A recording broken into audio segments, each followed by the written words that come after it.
বিদ্যাসাগর বিধবা বিবাহ বন্ধ করেছিলেন, নিজে বিধবাকে বিয়ে করে তারপর।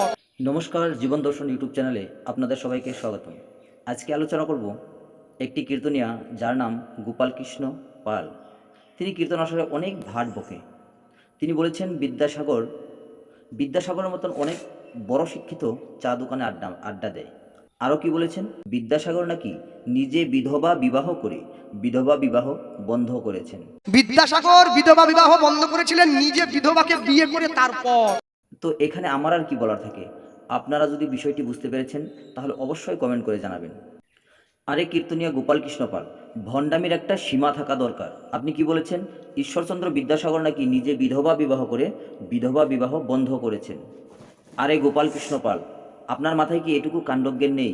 যার আন্দোলনে, যার অক্লান্ত প্রচেষ্টায় বিধবা বিবাহর প্রচলন হয়েছিল, নারী সুরক্ষিত হয়েছিল এবং নারীদের প্রাপ্য অধিকার তারা ফিরে পেয়েছিল, তিনি নিজে বিধবা বিবাহ করে তিনি বিধবা বিবাহর প্রচলন করেছিল।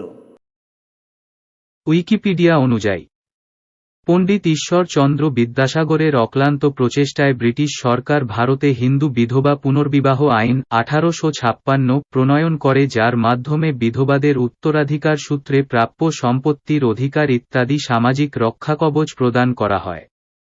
এই সাধারণ জ্ঞানটুকু নেই, আবার লক্ষ লক্ষ মানুষের সামনে আপনি কীর্তন পরিবেশন করছেন। তো যাই হোক বন্ধুগণ, ভিডিওটি যদি ভালো লেগে থাকে তাহলে অবশ্যই লাইক, কমেন্ট, শেয়ার এবং সাবস্ক্রাইব করবেন।